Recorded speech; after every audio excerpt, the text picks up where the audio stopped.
तर महाराष्ट्र देशात महिलांकडून आयकर रिटर्न भरण्यात आघाडीवर आहे। महाराष्ट्रातील महिलांकडून 1.98 कोटी आयकर विवरणपत्र दाखल करण्यात आली आहे। महाराष्ट्र देशातील पहिल्या क्रमांकावर आहे। देशात महिलांच्या आयकर विवरणपत्र हे भरण्याच्या प्रमाणात देखील लक्षणीय वाढ झाली आहे। विशेषतः शहरी भागातील महिला तसेच विविध व्यावसायिक क्षेत्रांमध्ये योगदान देणाऱ्या महिलांनी या प्रक्रियेत महत्त्वपूर्ण सहभाग नोंदवलाय। महाराष्ट्राच्या पाठोपाठ दिल्ली आणि त्यानंतर उत्तर प्रदेश हे राज्य अनुक्रमे दुसऱ्या आणि तिसऱ्या स्थानावर आहेत। महाराष्ट्र देशात महिलांकडून आयकर रिटर्न भरण्यात आघाडीवर आहे। महाराष्ट्रातील महिलांकडून तब्बल 1.98 कोटी आयकर विवरणपत्र ही दाखल करण्यात आली आहे।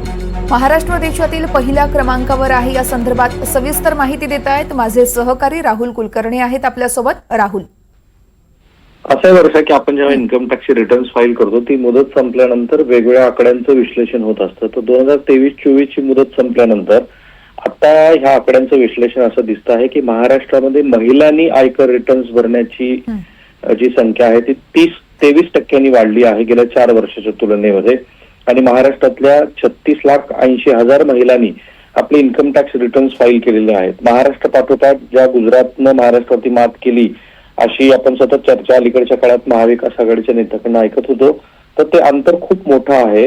गुजरातमध्ये 22.5 लाख महिलांनी, त्या खालोखाल उत्तर प्रदेशमध्ये 20.4 लाख महिलांनी आपले इन्कम टॅक्स रिटर्न्स फाईल केले आहेत। त्या चौथ्या क्रमांकाला तामिळनाडू आहे, 15.5 लाख लोकांनी त्याचे भरलेत। कर्नाटकमध्ये 14.3 लाख महिलांनी इन्कम टॅक्स रिटर्न्स भरलेले।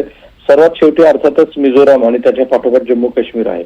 आता हे कशाचं द्योतक आहे तर एकतर कायदा मांडण्याची आपल्याकडची प्रवृत्ती, दुसरीकडे आपल्याकडे कॉर्पोरेट हाऊसेस आणि प्रायव्हेट संस्थांमध्ये आणि शासकीय आस्थापनामध्ये असलेल्या महिलांनी त्यांच्या आस्थापनाकडनं आणि शासकीय यंत्रणेकडनं सुद्धा त्यांचे इन्कम टॅक्स रिटर्न्स फाईल केले जातात, हे त्याचं द्योतक आहे। आणि दुसरं असं आहे की आपल्याकडे वेगवेगळ्या भागामध्ये महिलांना प्रोत्साहन म्हणून त्या बाहेर पडल्या, शिक्षण घ्यायला लागले आणि नोकरीमध्ये सहभागी व्हायला लागले, तसं तसं त्यांचं आर्थिक उत्पन्न वाढतं आहे, त्याचं हे द्योतक मानलं जात आहे। इतर राज्यांची तुलना करता हे प्रमाण फारच मोठं आहे की 36 लाख महिलांनी इन्कम टॅक्स रिटर्न्स फाईल केले आहेत। पुरुषांच्या आकडेवारीमध्ये सुद्धा महाराष्ट्र नंबर 1 ला आहे। आणि 2014 पासून अलीकडच्या काळात केंद्र सरकारने खूप जो पैसा खर्च केला वेगवेगळ्या योजनेवरती, त्याच्यात मुख्यत्वे डायरेक्ट टॅक्स मधून आलेले कलेक्शन आहे, त्यात महिलांचा वाटा वाढताना दिसतोय। निश्चितच खूप खूप धन्यवाद राहुल तुम्ही केलेल्या सखोल विश्लेषणासाठी।